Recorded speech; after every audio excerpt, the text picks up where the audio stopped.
고객님의 발 분석을 진행하면서 어떤 신발을 신고 러닝을 시작하셨는지 여쭤볼 기회가 많았는데, 보면서 어떤 생각을 했냐면요, 신발은 비싼 거 신으면서 왜 러닝화에는 투자를 안 하실까 하는 안타까움이 있었어요.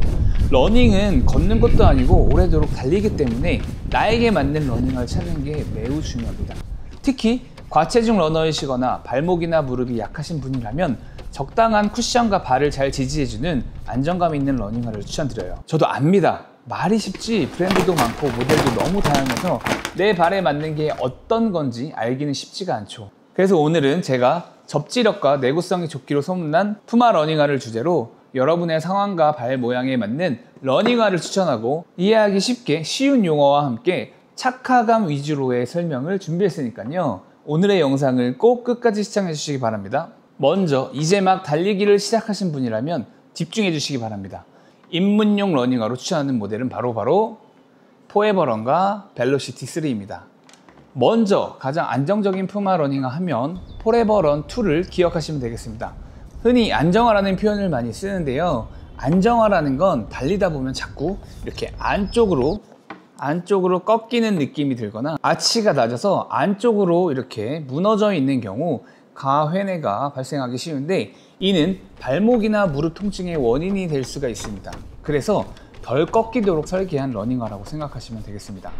따라서 힐 쪽에 패딩도 아낌없이 넣어서 도톰하고요, 힐컵도 아주 단단하게 만들었습니다. 그래서 발 뒤꿈치를 잘 잡아주고요, 바닥면도 베이스가 이렇게 넓은 러닝화가 유명한데 포에버런이 딱 그렇죠. 그리고 이 안쪽의 미드솔은 부드러운 쿠션으로 만들었고, 그 다음에 가외 쪽은 조금 더 단단한 밀도의 미드솔로 만들었습니다. 발이 살짝 담기는 느낌이 드는데 이건 역시 좌우로의 흔들림을 고려했습니다. 안쪽에도 볼까요? 아웃솔이 여기에만 조금 더 두껍게 처리가 되어 있잖아요. 이것도 역시 안쪽으로의 꺾이는 걸 예방하기 위함입니다. 그리고 뒤쪽으로 보면 보이시나요? 이렇게 산 모양으로 되어 있지 않나요? 피라미드 모양으로서 바닥을 넓게 했기 때문에 이 역시 좌우로의 흔들림을 최소화하기 위함입니다. 안정화치고 무게도 무겁지 않고 쿠션도 적당히 부드러워서 인기가 많은 모델입니다. 포에버런 2의 사이즈는 일반 발볼과 와이드 모델이 함께 출시가 되었는데요, 일반 발볼로 나온 모델도 살짝 넉넉한 느낌입니다. 여기 토박스가 살짝 여유가 있습니다. 그리고 발볼이 많이 넓으신 분들은 와이드를 선택하시면 됩니다. 푸마 모델 중에 발볼이 가장 넓게 나온 모델이 바로 포에버런 2 와이드 모델입니다. 이거 제가 신고 있는 거거든요. 제가 일반은 275 정도, 와이드 버전 같은 경우에는 제가 270을 신는데 270-2 와이드 사이즈 포에버런 2가 넉넉하게 아주 잘 맞습니다. 푸마 러닝화, 그동안 발볼이 좁아서 못 신으신 분들은 포에버런 2 이 와이드 모델을 한번 신어보시는 것도 추천드립니다. 입문용으로 추천하는 두 번째 러닝화는 바로 벨로시티 3인데요, 벨로시티는 안정화는 아닙니다. 그렇지만 충분히 안정적이다. 이렇게 안쪽으로 꺾이는 가회내를 위한 장치는 없지만 역시 힐 패딩이 도톰하고요, 힐컵이 매우 단단해서 발목을 잘 잡아줍니다. 그리고 쿠션이 너무 부드럽고 미드솔의 높이가 높으면 가회내를 유발하기 쉬운데, 적당한 쿠션과 적당한 미드솔의 높이가 꽤나 안정적이라 약간의 회내가 있는 분들도 괜찮은 러닝화 되겠습니다. 그리고 무엇보다 가성비가 훌륭하다. 정가는 169,000원이지만 할인하면 10만원 초반 정도면 구매가 가능한 모델이라서 진입장벽이 확 낮아진다는 것도 장점이겠죠. 다만 칼발이 아니면 이 모델은 추천드리지 않습니다. 제가 신고 있는 건 이것도 와이드 모델이거든요. 그렇지만 이것도 굉장히 타이트합니다. 그래서 일반 발볼로 나온 벨로시티 3는 칼발 전용 신발이다. 그리고 와이드 모델은 발볼이 보통이신 분들한테 추천드립니다. 발볼이 넓으신 분들은 그냥 걸으세요. 제가 2이잖아요. 근데 이거를 신었는데 너무 타이트한 거예요, 발볼이. 그래서 반업을 할까 했는데 길이감이 이게 서양인 발에 맞게 나와서 너무 좀 길게 나오더라고요. 그래서 여유가 너무 많아서 그냥 저는 그냥 단거리로만 달릴 생각으로 아주 딱 맞게 275를 신었는데 불편합니다. 벨로시티 4도 이번에 나와서 제가 와이드 모델을 신어봤는데 사이즈가 역시 이것도 타이트합니다. 벨로시티 3보다 살짝 더 여유 있는 정도면 보통 발볼이시라면 꼭 와이드 사이즈를 선택하시길 바랍니다. 그리고 제가 어제 이거 신고 달려봤는데 간단하게 소개를 해드리면 쿠션은 훨씬 더 부드러워졌습니다. 이게 275 기준 245, 6 정도 되거든요. 그래서 무게는 한 20g 정도는 좀 더 가볍다. 그렇지만 쿠션이 좀 더 부드러워진 만큼 중립성은 조금 떨어지는 것 같습니다. 저에게는 벨로시티 3가 중립성이 좀 더 좋았습니다. 가회내로 신경 쓰이시는 분들은 4보다는 3를 더 추천드리고, 쿠션을 중요하게 생각하시는 분들은 벨로시티 4를 추천드립니다. 그리고 벨로시티 3 요 힐컵 요 부분이 귀찮다고 끈을 안 풀고 신다가 발 뒤꿈치를 이렇게 누르면 여기가 들어가거든요. 이게 안 나옵니다, 들어가면. 그래서 이거 꼭 주의해 주시고요. 근데 러닝화는 힐컵이 생명입니다. 웬만하면 다른 라인도 마찬가지로 러닝화 끈을 꼭 풀러서 신고 벗고 하셔야 됩니다. 그래서 구겨 신지 마십시오. 여기가 헐거워지면 러닝화의 생명은 끝났다라고 보시면 되겠습니다. 푸마에서 쿠션화 하면 떠오르는 게 이 매그니파이 3와 매그맥스입니다. 이 부드러운 쿠션의 느낌이 서로 많이 비슷한데요. 중창의 높이가 차이가 있습니다. 매그니파이 3는 풀스택이죠. 약간 40mm 기준으로 나왔고요. 그 다음에 매그맥스는 46mm입니다. 그래서 요거는 맥스 쿠션화 포지션이라고 생각하시면 되겠습니다. 그러다 보니까 매그니파이보다는 매그맥스가 좀 더 무겁죠. 보겠습니다. 이게 257g이고 이게 300g 정도 되거든요. 매그니파이 3가 조금 가볍게 나왔고 매그맥스는 살짝 무겁습니다. 300g 가까이 됩니다. 과체중인 저의 무게도 아주 잘 받아주면서 부담 없이 발을 내디딜 수가 있었습니다. 높은 스택만큼이나 바닥의 넓이 역시 넓어가지고요, 안정성도 나쁘지 않습니다. 리커버리나 10km 미만 달리기를 주로 하시는 분들에게는 이 매그맥스를 한번 신어보시는 것도 추천드립니다. 사이즈는 벨로시티나 DB83 같은 경우는 되게 좁게 나왔다고 말씀드렸잖아요. 근데 요거는 그래도 살짝 여유 있게 나왔습니다.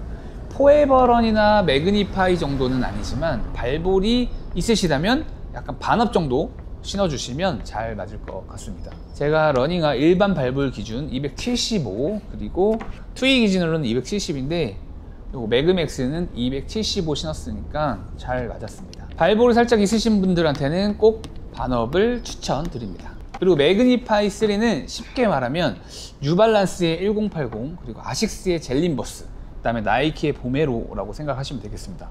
발볼도 넓게 나왔고요, 그리고 쿠션도 상당히 부드럽습니다. 그런데 무게가 제가 앞서 말한 모델들보다는 훨씬 가벼운 편에 속해 있어가지고 경쟁력이 있다고 생각합니다. 다만 칼바르신 분들은 약간 이 안에서 놓을 수 있을 것 같습니다. 왜냐면 제가 투이 기준으로 아까 270 정도 신는다고 했는데 요거는 투이 모델이 안 나왔거든요. 와이드 모델이 따로 없고 일반 모델만 출시가 됐는데 와이드 모델처럼 느껴져요. 그래서 270도 여유가 있는 편입니다. 그래서 반대로 발볼이 넓으신 분들은 매그니파이 요 3 요거 기회입니다. 한번 요거 신어보는 거 괜찮습니다. 근데 매그니파이를 처음에 신고 처음에 걸어봤을 때 약간 요 신발들이 다른 푸마 라인들보다는 살짝 일자인 느낌이 있는 것 같습니다. 이쪽이 살짝 이 안으로 커브가 별로 없는 편이에요. 첫 번째 여기 중족골 머리 부분이 살짝 걸리적거릴 수 있겠다라는 생각이 들었습니다. 그런데 또 막상 달리니까 이 어퍼의 신축성이 좋아서 그런지 크게 불편함이 없었습니다. 근데 걸을 때는 살짝 신경 쓰였던 포인트가 있었습니다. 그래서 무지외반증이 있으신 분들은 꼭 신어보시고 구매를 하시기를 권장드리겠습니다. 그것 말고는 아주 만족스러운 러닝화였습니다. 안정성은 매그맥스가 더 좋다라고 느껴지고요. 대신에 조금 더 무겁죠. 그래서 10km 미만 달릴 때 저는 주로 신고 있고요. 그 다음에 가벼운 거는 확실히 매그니파이가 가벼워서 경쾌하게 달릴 때, 그리고 10km 이상 달릴 때 주로 신고 있습니다.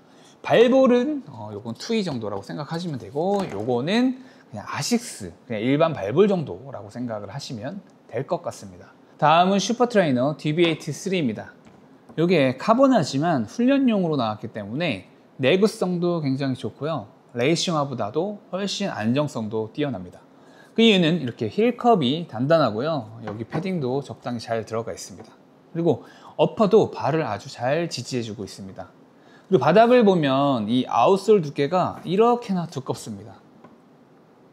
빠른 달리기를 위한 템포런도 가능하고요. 조깅도 가능하고 하프 미만 대회용 러닝화를 신어도 될 만큼 아주 다재다능한 러닝화입니다. 그래서 입문용 카보나를 찾으신다면 푸마 DB83를 추천드리는데요. 물론 칼발이셔야만 가능합니다. 그래서 사이즈는 벨로시티 3와 DB83와 거의 비슷하다고 생각하시면 됩니다. 그래서 와이드 모델이 나오기는 하지만 와이드가 아니다. 보통 발볼이시더라도 반드시 와이드 사이즈를 선택하십시오. 그래서 발볼이 좁으신 분들은 일반 모델을 신어주시면 되고요. 그러면 아주 핏하게 잘 맞으실 거예요. 그 다음에 발볼이 살짝 넓으신 편이다 라고 하면 걸러주시고요. 보통 정도는 와이드 사이즈를 꼭 신어주시길 바랍니다. 차라리 발볼러분들은 레이싱화도 괜찮다라고 하면 차라리 DB8 나이트로 3 엘리트를 반업해서 구매해 주시는 것을 추천드립니다. 마지막으로 레이싱화 DB8 나이트로 엘리트 3입니다. 꼭 서브 3 주자가 아니더라도 대회만큼은 레이싱화를 신을 수 있잖아요. 그리고 각자의 자신만의 목표가 있거든요. 이게 완주가 목표이든 아니면 작년보다는 조금 더 기록이 조금 성장했으면 하는 그런 마음일 거예요. 그래서 그럴 때는 레이싱화를 신어주시는 거는 저는 괜찮다고 생각합니다. 그래서 기록이 조금이라도 단축되는 그런 거를 위해서는 가볍고 반발력이 좋은 레이싱화가 유리한 건 사실이니까요. 그 중에서도 푸마에서는 이 디나일 3가 초경량일 뿐만 아니라 부드러운 반발력을 가지고 있어서 편안한 주행이 가능한 레이싱화 중에 하나입니다. 그래서 레이싱화 최상위 포지션의 미드솔은 페바를 쓰는 경우가 많은데 디나일 3는 알리파틱 TPU라는 소재를 사용하여서 무게는 가볍고 내구성은 좋게 하였습니다. 그리고 발볼도 이전 모델보다는 조금 더 넓게 나왔기 때문에 발볼로도 드디어 신을 수 있게 되었습니다. 너무 넓으신 분들은 추천드리진 않지만 저는 그냥 반업해서 275 신고 있거든요.